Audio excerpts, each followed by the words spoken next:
السلام عليكم ورحمة الله وبركاته.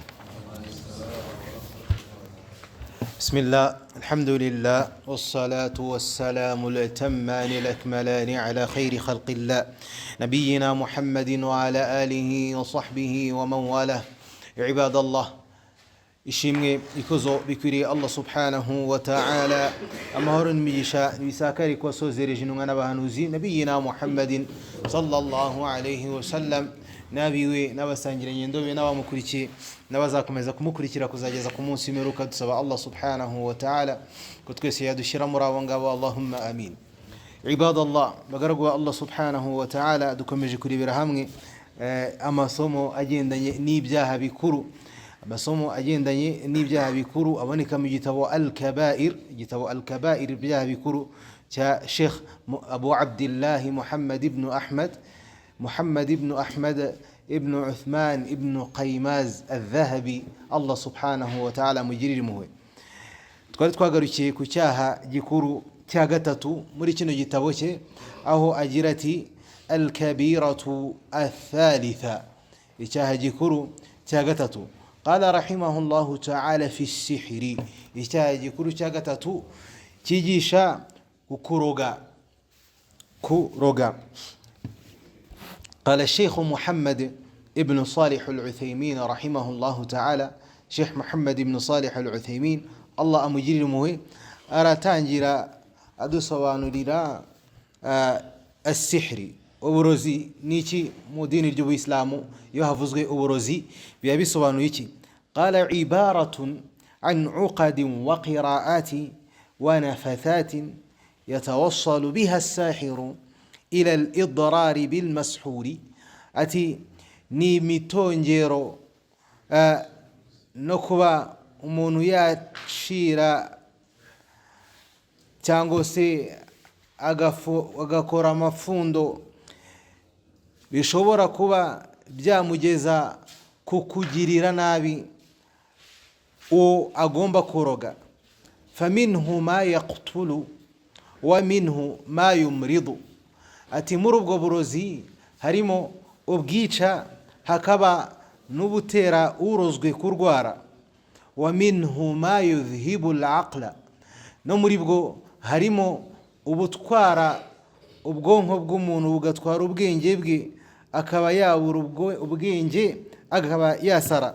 wa minhu ma yujibu al-aqd, yani ta'alluq al-insan bighayrihi ta'alluqan shadida, tino muri bwo harimo ubushobora kuba bwaba impamvu yuko umuntu akunda undi urukundo rudasanzwe.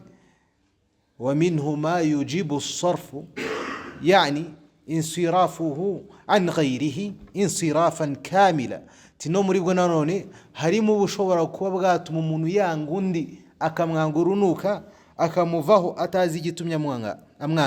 umuntu akaba yari inshuti na mugenzi we, sudfan akajya kwisanga yamwanze, banganye baba yabanzi.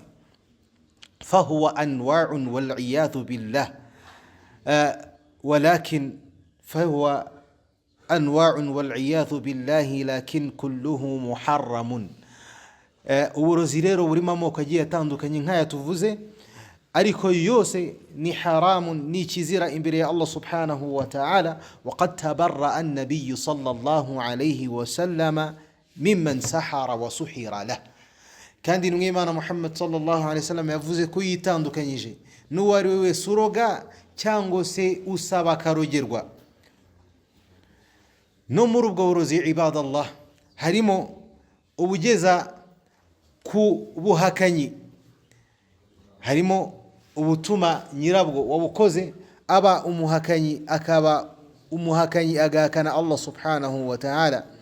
iyo umurozi akoresheje uburozi bwe yifashishije imyuka mibi na roho za shaytan, aziyegereza akanazigaragira, akazisenga kugeza ubwo zimwumviye zikamukorera nazo ibyo ashaka, ibi bimukura mu dini ry'Ubuislamu ibadallah, bikamugira umuhakanyi.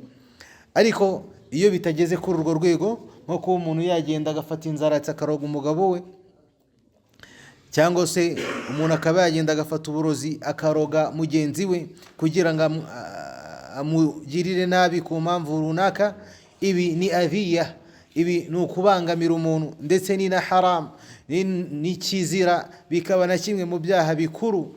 Wayajibu ala waliyi al-amri, ndetse ni n'itegeko ku muyobozi uhagarariye abayisilamu, umuyobozi w'abayisilamu, an yaqtula as-sahir, ni itegeko kuri we ko agomba kwica uyu murozi, qatlan biduni tawbatin, akamwica nta kwicuza. Ni ukuvuga ngo nubwo yakicuza akavuga ati nge ndicujije ndetse uburozi, ubuyisilamu butegeka ko agomba kwicwa. liannahu intaba fa amruhu ila Allahi jalla wa ala, kuko iyo yicujije ibyo biri hagati ye na nyagasani we, niba azamubabarira akamwinjiza mu ijuru cyangwa se atazamubabarira. lakinnana naqtuluhu dar'an limadarratihi wa mafsadatihi, ariko ubuyisilamu, amateka y'ubuyisilamu avuga ko agomba kwicwa kugira ngo abantu birinde inabi ye n'ibibi bye n'ubwangizi bwe, kabone nubwo yakora tauba kwa Allah subhanahu wa ta'ala, ibi ntago bimurinda kwicwa no guhabwa igihano cyo kwicwa imbere ya Allah ku isi ahangaha. Qala rahimahullahu ta'ala lianna as-sahira la budda wa an yakfura. Qala Allahu ta'ala, umwanditsi aravuga ati kubera ko umurozi ni ngombwa iyo akoze uburozi bwe ahakanye. Qala Allahu ta'ala, Allah subhanahu wa ta'ala aragira ati walakinna ash-shayatina kafaru yuallimuna an-nasa as-sihra. Allah subhanahu wa ta'ala fi ayati al-Baqara, murayiboneka mu suratu al-Baqara ijana kabiri aragira ati ariko ama shayatin, ariko shitani zarakufuye, zarahakanye, yuallimuna an-nasa as-sihra, ubwo zigishaga abantu uburozi. Allah subhanahu wa ta'ala yise shaytani zigishije abantu uburozi ko zaba yabahakanye kubera kubigisha uburozi. wa mali shaytani al-mal'un gharadun fi ta'limihi al-insani as-sihra, kandi nta yindi ntego nimwe shitani ishobora kugira cyangwa se shaytani zishobora kugira mu kwigisha abantu sihri illa liyushrika bihi, uretse ko intego nyamukuru ari kugira ngo umuntu abangikanye Allah subhanahu wa ta'ala. Qala Allahu ta'ala, Allah subhanahu wa ta'ala mukhbiran an Harut wa Marut, avuga kuri Harut na Marut, aravuga ati wama yuallimani, abara malaika wa Allah subhanahu wa ta'ala aragira ati wama yuallimani, abamalaika wa Allah subhanahu wa ta'ala Allah yabamanuye abazanye ku isi nk'ikigeragezo ku bagaragu be, nk'ikigeragezo ku bagaragu be, kugira ngo bigishe abantu, bereka abantu ibigendanye n'uburozi, arebe Allah subhanahu wa ta'ala bazamwumva ndetse n'abazamuhakana. Qala Allah aragira ati wama yuallimani min ahadin hatta yaqula innama nahnu fitnatun fala takfur, nta numwe bigishaga ibigendanye n'uburozi usibye ko bamubwiraga bati innama nahnu fitna, mu by'ukuri twe turi ikigeragezo, fala takfur, turi ikigeragezo kuri wowe, uramenye ntuhakane, ntubumuhakanyi kubwo kwiga kwawe buno burozi. fayata'allamuna minhuma, abantu batangira kubigaho, ma yufarriquna bihi bayna al-mar'i wa zawji, uburozi bushobora kuba impamvu yuko butandukanye umugabo n'umugore we. wa ma hum bidarrina bihi min ahadin illa biidhnillah, Allah akomeza agira ati kandi ntago byari bukunde ko ubu burozi bushobora kuba bwakora ngo bugire uwo bwahindura cyangwa bwagiraho ikibazo, uretse ko bigomba kuba ku bushake no kuruhushya Allah subhanahu wa ta'ala yatanze. Bivuze ngo umurozi ibyo yakora byose Allah subhanahu wa ta'ala atabishatse nta kintu ushobora kuba. wa yata'allamuna ma yadurruhum wa la yanfa'uhum, abantu batangira kwiga ibitabafitiye akamaro ahubwo bibangiza. wa laqad alimu laman ishtarahu ma lahu fil akhirati min khalaq, kandi bari bazi neza ko uhisemo uburozi nta mugabane, nta bihembo azigera agira kwa Allah subhanahu wa ta'ala ku munsi w'imperuka, nta mugabane azigera, nta n'ibihembo azigera agira ku munsi w'imperuka. ay min nasibin fatara khalqan kathira, ubona abantu benshi ibadallah biga ibigendanye n'uburozi, yadkhuluna fi sihri, bajya mu burozi bagakora uburozi, wayadhunnuna haraman faqat, bagatekereza yuko ari ibigendanye n'ikizira gusa, ari haram, nibatekereze kukuba uburozi bushobora kuba bwabakururira kuba bahakanyi. ma yash'uruna annahu al-kufru fayadkhuluna fi ta'limi as-simya'i, barangiza bakinjira mu kwiga ibigendanye n'ubumenyi bw'uburozi. Isimyai ni bumwe mu bumenyi bw'ibigendanye n'uburozi. Wa amaluha, barangiza bakanabukora bakanabukoresha. Wa hiya mahdhu sihri, kandi ubu n'uburozi bwa nyabwo. Wa fi aqdi ar-rajuli an zawjatihi wa huwa sihru wa fi mahabbati ar-rajuli lil mar'ati aw bughdiha lahu. Ugasanga abantu biha gufata uburozi bubatandukanya n'abantu ndetse n'ubakundisha abantu runaka. Wa ashbahi dhalika bi kalimatin majhulatin aktharuha shirkun wa dalal, ndetse n'ibindi bijyanye nabyo mu magambo adasobanutse abarozi bakoresha, kandi yose akaba ari ubuhakanyi ndetse n'ubuyobe. Wa haddu sahiru alqatl, nko twabibonye igihano cy'umuntu waroze umurozi no kwicwa, kubera ko ari ubuhakanyi no guhakana Allah subhanahu wa ta'ala. Yaqulu an-nabiy sallallahu alayhi wa sallam, muri hadithi n'umwimana Muhammad sallallahu alayhi wa sallam iratubwira iti ijtanibu as-sab'a al-mubiqat, mwirinde ibyaha birindwi byoreka. muri byo n'umwimana Muhammad sallallahu alayhi wa sallam yavuzemo uburozi. Wal mubiqat al-muhlikat falyattaqi al-'abdu rabbahu, ibyaha n'umwimana Muhammad sallallahu alayhi wa sallam yabyise ibyoreka, kubera ko byoreka abagaragu ba Allah subhanahu wa ta'ala. byari bikwiriye ko umugaragu wa Allah subhanahu wa ta'ala atinya Allah subhanahu wa ta'ala, akirinda kujya muri ibi bintu. Wala yadkhulu fima yakhsaru bihi ad-dunya wal akhirah, ntiyinjire mu biri butume isi ye ayihomba ndetse akazanahomba akhira, ntazabona ijuru kwa Allah subhanahu wa ta'ala. ari isi ntayagiye kubona, ndetse ari na akhira ntayo azigera abona. Wajaa ani nabiy sallallahu alayhi wa sallam was-sahih annahu min qawli jundubi al-hafiz al-dhahabi, aravuga ati nanone n'umwimana Muhammad sallallahu alayhi wa sallam yaravuze iti, nkuko bamwe mu bamenyi bivuga, ariko impamo nuko yari imvugo y'umwe mu basangira ngendo n'umwimana witwaga Jundub. yaravuze ati haddu sahiri darbuhu bisayfi, igihano cy'umuntu wakoze uburozi cyangwa se waroze n'ukwicwa. Wa an bujalata ibn abdah annahu qal atana kitaba umar, umwe mu bujala ibn abdah yaratubwiye ati twagezweho n'urwandiko rwa Umar, Allah subhanahu wa ta'ala amwishimire, qabla mautihi bisana, mbere yuko apfaho umwaka. uyu Umar n'umusangira ngendo n'umwimana Muhammad sallallahu alayhi wa sallam, wabanye ubuzima bwe bwose n'umwimana Muhammad sallallahu alayhi wa sallam kugeza itabarutse. ayigaho byinshi, ayifataho byinshi, ayigaho byinshi, ayigaho ubumenyi bwinshi bugiye butandukanye. no mu byo yayizeho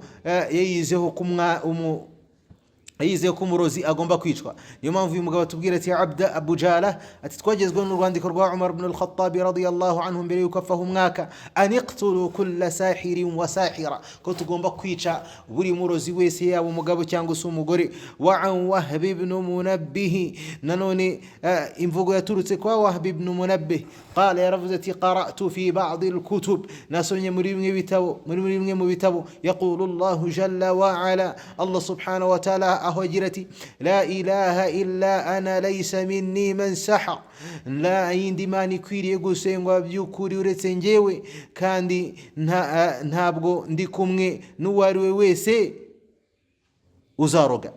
Wala man suhira lahu, cyangwa se uwari we wese uzasaba akarogerwa. Wala man takahana, cyangwa se uwari wese uzakora ubupfumu. Wala man tukuhina lahu, cyangwa se uwari wese uzasaba ko kakorerwa ubupfumu cyangwa se uzajya mu bapfumu kuraguza. Wala man tatayyara wala tutayyara lahu, cyangwa se uwari wese ubwira abantu ibigendanye n'imyaku, umuntu akabwira ati ikintu nk'iki ngiki gitera umwaka uramenye ntugikore. cyangwa se wala man tutayyara lahu, cyangwa se usaba ko abwirwa ibiri bumutera umwaka. ibi byose ni ibintu bigendanye na shirki twaziririjwe tunabuzwa n'idini ry'Ubuyisilamu. قال وعن علي قال رحمه الله تعالى الذهبي الله سبحانه وتعالى مجرم ورقم زجرتي. وعن علي بن أبي طالب رضي الله عنه قال، حديث يترسك علي بن أبي طالب ngene sewabo inu imana Muhammad sallallahu alayhi wa sallam ratugirati qala rasulullah sallallahu alayhi wa sallam, inu imana Muhammad sallallahu alayhi wa sallam yarafuziti ثلاثة لا يدخلون الجنة مدمن خمر وقاطع رحم ومصدق بالسحر abantu batatu, abantu b'ingeri eshatu, la yadkhuluna aljannata, nabwo bazigera binjira mu ijuru. Mudminu khamrin, umuntu wasabitswe n'inzoga, umuntu wa mbere mu bantu batazinjira mu ijuru rya Allah subhanahu wa ta'ala. Mudminu khamrin, umuntu wasabitswe n'inzoga. Abantu basabitswe n'inzoga na Allah subhanahu wa ta'ala turinde kunywa inzoga turi abayisilamu. Allah aturinde kunywa inzoga kubera ko inzoga nta cyiza cyazo, haba ku muyisilamu cyangwa se n'utari umuyisilamu. Inzoga nta cyiza cyazo kubera ko inzoga zitwara ubwenge bw'umuntu. Umuntu wari umuntu muzima w'umunyacyubahiro agatakaza ubwenge kugeza ubwo akora ibintu bidakwiriye, kugeza ubwo akora ibintu bidakwiye umuntu ufite ubwenge. Hari ubwo umuntu anywa inzoga yarangiza agasambanya nyina umubyara. Hari ubwo umuntu anywa inzoga agasambanya umukobwa yibyariye. Hari ubwo umuntu anywa inzoga akica uwo bashakanye adafite ubwenge.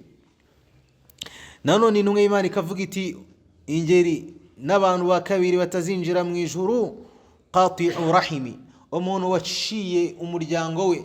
Ugasanga umuntu afite umuryango mugari cyangwa se ukungana uko ariko kose, ariko ntumubaze ibyawo, ntazi ibiwureba, ntazi abana mu muryango bavutse, ntamenya amakuru yabo, ntareba uwarwaye muri wo ngo amusure, ntareba ufite ikibazo mu gihe wafite ubushobozi ngo amufashe mu bigendanye n'umutungo. Ntago bapfangaje kutabara, ntabwo bagira ubukwe ngo abafashe. Uyu nguyu yitwa qati'u rahimin, umuntu waciye umuryango udashaka kubanira neza umuryango we. Iki kiri mu bimwe mu byaha bikuru ndetse mu byaha ndengakamere tuziririzwa tubuzwa n'intumwa y'Imana Muhammad sallallahu alaihi wasallam. Wa musaddiqun bisihri, hanyuma abantu ba gatatu batazigera binjira mu ijuru ni abantu bemera uburozi ndetse bakanabuha agaciro mu buryo bukomeye. Umuntu yasitara ati ndarozwe, umuntu yagira akabazo gato gatireka ngende ku murozi, ngire ku mupfumu ndebe ukuntu bimeze. Musaddiqun bisihri, abantu bemera uburozi cyane bakabuha agaciro kugeza ubwo bibagirwa na aqida, bibagirwa nuko Allah subhanahu wa ta'ala rufite ubushobozi ku biremwa bye, bakumva yuko abarozi bafite imbaraga kugeza ubwo barutisha na Allah subhanahu wa ta'ala, kugeza ubwo barutisha na Allah subhanahu wa ta'ala. قال الشيخ محمد ابن صالح العثيمين رحمه الله تعالى، شيخ محمد بن صالح رجلتي، علم التنجيم نوع من السحر، hari umwe mu bumenyi bw'ibigendanye n'inyenyeri nabwo bwinjira mu bumenyi bw'uburozi. Faman saddaqa bihi, uwari wese uzemera aba bantu bakoresha uburozi bigendanye n'inyenyeri cyangwa se baraguza umutwe, umuntu akakuraguriza. Abantu bise muri kino gihe abahanuzi nabo binjira muri uru rwego. Abantu bise abahanuzi binjira mu bigendanye n'abarozi, kubera yuko aba bantu baba bigize abantu bazi ubumenyi bw'ibigendanye n'ibyihishe n'ibitagaragara, kandi ubumenyi bw'igendanye n'ibyihishe n'ibitagaragara ibi ngibi biri mu myihariko ya Allah subhanahu wa ta'ala gusa. Allah subhanahu wa ta'ala fi ayati an-naml, muri aya iboneka muri suratu an-naml aya ya 65, Allah subhanahu wa ta'ala aragira ati, qul la ya'lamu man fi as-samawati wal ardi al-ghayba illa Allah. Babwire Muhammad uti, bavuga uti ko vuga uti la ya'lamu, nta muntu numwe, nta kiremwa na kimwe kizi ibigendanye n'ubumenyi butagaragara haba ku isi cyangwa se mu ijuru uretse Allah subhanahu wa ta'ala. Ubumenyi bitagaragara n'ubuhe? nko kumenya ibizabejo.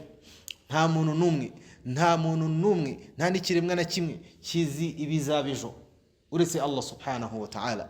Nta kiremwa na kimwe, nta muntu numwe uzi bizakubaho nyuma y'iminsi 3. La wallah, ntawe. Nta muntu numwe, nta kiremwa na kimwe, yaba umumarayika mu bamarayika begereye Allah subhanahu wa ta'ala cyane, yaba usenga Allah subhanahu wa ta'ala cyane mu bantu, uzi ibizaba n'uburyo umuntu azapfa n'abantu umuntu azabyara. Ibyo ntawe bizi uretse Allah subhanahu wa ta'ala. Niyo mpamvu kizira kikaziririza umuyisilamu kwemera abantu baraguza imitwe ndetse no kwemera abarozi, kubera yuko biyita yuko bazi ibyo abantu batazi, ibintu bitagaragara. Qala rahimahullahu ta'ala, wa an ibn Mas'ud radiyallahu anhu marfu'an qala, hadith yatuzwa ibn Mas'ud radiyallahu anhu, navuga ko yikuye kunwe Imana Muhammad sallallahu alaihi wasallam aratubwira ati, الرقى والتمائم والتولة شرك. الرقى والتمائم والتولة شرك. يقول الشيخ عبد العزيز ابن باز رحمه الله تعالى. الشيخ عبد العزيز ابن باز الله سبحانه وتعالى مجير مرتب قلتي الرقى يعني الرقى المجهولة أتي إبيجين دا ينمي التونجيرو إنه إيمان مري حديث رفزتي إمي التونجيرو نشركي نيبي بيدي تريبوزي كوفوغا إمي التونجيرو نشركي. عبد العزيز ابن باز قد سوانرتي الرقى المجهولة إيكيغان بيروهانغاها ni ruqa ni imitongero itazwi idasobanutse amagambo yayo, kubera ko imitongero y'abarozi bavuga ibigambo byinshi udashoboye kuba wasobanukirwa, si ikinyarwanda, si icyarabu, si igifaransa, si icyongereza, amagambo udashobora kuba wakumva, bakayavugira ku bintu runaka bikaba byagira ingaruka kuba bivugiyeho, amagambo atumvikana ya shaytan allati laysat ala at-tariqati ash-shar'iyya. Iyi ni imitongero. Watamaima, nanone intumwa y'Imana ikavuga iti imitsiriko yambawe cyangwa se imanitswe, amahirizi, ibi nabyo ni shirki, ni ibangikanyamana. Hakadha at-tamaimu, Ibn Baz akomeza agira ati at-tamaimu, imitsiriko yambawe cyangwa se imanitse, arasobanura ati imitsiriko ni ma yu'alliqu ala al-awladi 'anil 'ayni, ni ibintu byambikwa abana, kenshi byambikwa abana kugira ngo bibarinde ibijisho. Hari zimwe mu ngo cyangwa se abana na n'ubu mu Rwanda birakorwa, ujya ahantu ugaterura akana gato ugasanga kamba akantu k'agakomo k'umukara, wabasanga akakantu nakiki, bakakubwira bati aka gakomo k'umukara karinda uyu mwana kwikanga, kamurinda kuba yakikanga, ariko kari agakomo nta bushobozi na bumwe gafite mu kuba karinda umwana kwikanga. Urinda kwikanga umwana no kuba yamurinda kuba yagira ikibazo ninde? Ni Allah subhanahu wa ta'ala wenyine. Intumwa y'Imana twigisha uburyo turinda abana, twigisha n'idua tugomba gusomera abana, turi bubone mu mpera z'iri somo. Tugomba gusomera abana zibarinda ibijisho, zibarinda n'ibyo byose byo kwikanga. Kari agakomo rero niko kitwa, niko intumwa y'Imana yise tamaima cyangwa se umutsiriko. Wabikora wabivugiye amagambo, wabikora utabivugiye amagambo, ibi ni shirki, ibi ni ibangikanyamana. Abantu bakwiriye kubireka, ndetse abantu bakanabyibukiranya, bakanabyigishanya. Niba hari n'umwana wawe wakambitse ukamwambura, ahubwo ukamuragiza Allah subhanahu wa ta'ala, aho kumuragiza biriya bikomo. Indi mitsiriko nanone, au yu'alliqu ala an-nisa'i 'anil 'ayn, hari n'abagore babyambara, bakaba babyambara hagati mu mayunguyungu, ngo nabo birabarinda kwikanga cyangwa se birabarinda ibijisho by'abantu, birabarinda kugira inzozi mbi no kugira no kuba byaterwa ibijisho bibi n'abantu bafite ibijisho bibi. Ibi byose ni shirki ya ibadallah, abantu bakwiriye kubireka. Kullu hadha munkar wa min amali al-jahiliya wattiwalatu as-sarfu wal-'atfu. Hanyuma hari n'ibyo byo bamanika mu nzu ngo birinde inzu imyuka mibi, binayirinda ibindi bibi byose. Ikirinda inzu nta kindi no kwisomeramo Qur'an no kwisariramo salatu sunan mu bigendanye n'abagabo, kubera ko abagabo basarira ku musikiti ntago basarira mu rugo, gusariramo cyane sala za sunna birinda inzu yawe, no kwisomeramo Qur'an, ibyo birinda inzu yawe kuba yagerwaho n'ibibi, yakinjirwamo n'imyuka mibi, bitari ukumanika ibintu runaka ufite ibyo wizereramo. Watiwala tu shirk, naho ibigendanye na tiwala ni inzaratsi, tiwala ni inzaratsi. Izi nzaratsi nazo zirimo amoko, abamenyi bavuga ko inzaratsi zirimo amoko. Hari izo umuntu akoresha kugira ngo akundwe, nk'abagore nibo bakunda kuzikoresha cyane kugira bakundwe n'abagabo babo. Umugore akaba yaroga umugabo akamukunda urukundo adafitiye ubushobozi, atazi aho ruturutse, akamukunda ku buryo iyo ageze ahantu akumva ntari kumubona, akajya kure, yumva umutima ugiye guturika, akongera gutuza ari uko amwegereye. Urwo rukundo rw'urupapirano, rw'urushakano, uru rukundo ni haram. Abagore bakwiriye gutinya Allah subhanahu wa ta'ala. Ikibabaje, n'abagabo nabo binjira muri tiwala. Ibi by'abagabo byo byita ibipande. Umugabo agatera igipande umugore, umugabo agatera igipande umugore akamukunda, cyangwa se umukobwa utambutse akamutera igipande akamuroga kugeza ubwo umugore amwiruka inyuma akamushakisha ahantu hose. Ibi ngibi ni shirk, ni ibangikanyamana, nibangikanyamana mu bihe byo hambere abantu barabikoraga cyane, sinzi niba ubungu bikiriho cyane ibintu byo gutera ibipande. Umuntu agatera igipande umukobwa cyangwa se umugore wo kwa runaka, umugore akisanga yakunze uwo muntu urukundo rutabaho, akumva ntagashobora kugira amahoro keretse ari uko bari kumwe, akaza kubana nawe atazi ibyo arimo, atazi n'ibyo akora, wamukurayo akamera nk'umusazi, akaruhuka ari uko umugejejeyo. Ibi byose ibadallah nibangikanyamana dukwiriye kwirinda, kandi abantu babigeraho kubera ko bifashishije amashayatin, barangiza bagashirikisha Mwenyezi Mungu Subhanahu wa Ta'ala. Wal khuyutu min jinsi tamaimi, n'ibindi byinshi twabonye nka turiya dukomo n'utuntu twambarwa natwo turi mu bigendanye n'imitsiriko twabonye iziririzwe. Qala rahimahullahu ta'ala, qala al-Khattabi rahimahullahu ta'ala, الخطابي الله سبحانه وتعالى مجري المهنم ومن يرجلتي وأما إذا كانت الرقية بالقرآن أو بأسماء الله فهي مباحة. نهو إبجين دنيا متونجيرو تانغو سبجت كويت الرقية أمون يارغاي tukamubwira tutijya kwa Sheikh runaka uzwiho kuba asoma ruqya agusomere ruqya, ibi byo biremewe kubera yuko bikoreshwa Qur'ani ntagatifu, ni ruqya ikoreshwa amagambo ya Allah subhanahu wa ta'ala cyangwa se asma'ullahi ta'ala cyangwa se amazina ya Allah subhanahu wa ta'ala, ibi biremewe. لأن النبي صلى الله عليه وسلم كبيرك إيمان محمد صلى الله عليه وسلم كان يرقي الحسن والحسين رضي الله عنهم, yajaga ikorera ruqya abuzukuru bayo Hasan na Hussein, Allah subhanahu wa ta'ala bishimire, fayaqul ikabakorera ruqya ari nayo dua twize kununga Imana Muhammad sallallahu alaihi wasallam isomerwa abana batoya kugira ngo ibe yabarinda ibi tugiye kuvuga.